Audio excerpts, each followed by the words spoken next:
Hello friends, आज आपण उपवासासाठी भजी कशी बनवायची हे या व्हिडिओमध्ये बघणार आहोत। खूप क्रिस्पी आणि छान भजी होतात। तुम्ही पण घरी नक्की ट्राय करा। चला तर मग आपण व्हिडिओला सुरुवात करूया।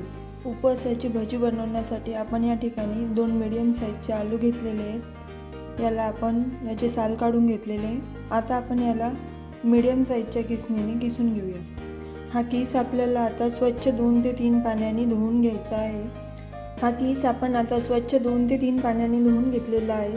आलूमधले सगळे जे स्टार्च आहेत ते आपण काढून घेतलेले आहे आणि किस एकदम मोकळा करून घेतला आहे। यामध्ये पाणी अजिबात राहिलं नाही पाहिजे।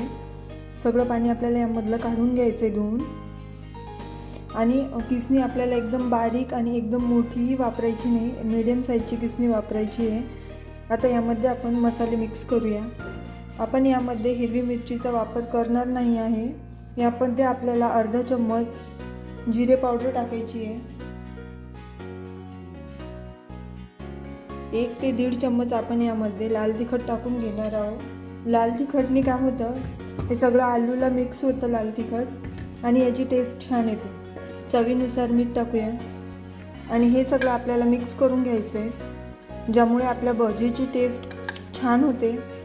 अशा प्रकारे आपल्याला आलूला सगळा मसाला लावून घ्यायचा आहे आणि यानंतर आपल्याला जितकं लागेल तितकं यामध्ये साबुदाण्याचं पीठ टाकायचं आहे। या ठिकाणी आपण भगरचं पण पीठ वापरू शकतो, पण साबुदाण्याच्या पिठाने भजी छान होतात आणि एकदम क्रिस्पी होतात।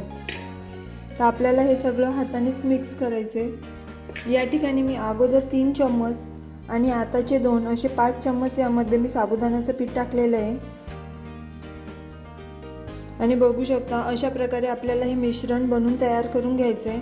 आता आपण लगेच भजी बनवायला घेऊया। तेल आता आपलं तापलेलं आहे। मी यामध्ये मिरची तळून घेतलेली आहे अगोदर। आता यामध्ये आपण भजी तळून घेऊया। असं थोडं आपल्याला याचा भाग घेऊन यामध्ये भजी तळून घ्यायची आहे।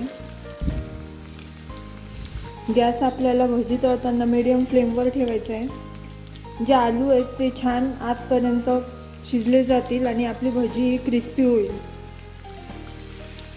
यामध्ये आपल्याला पाण्याचा अजिबात वापर करायचा नाही आहे। बघू शकता छान आपला भजीचा कलर आता आलेला आहे। आता आपण याला काढून घेऊया।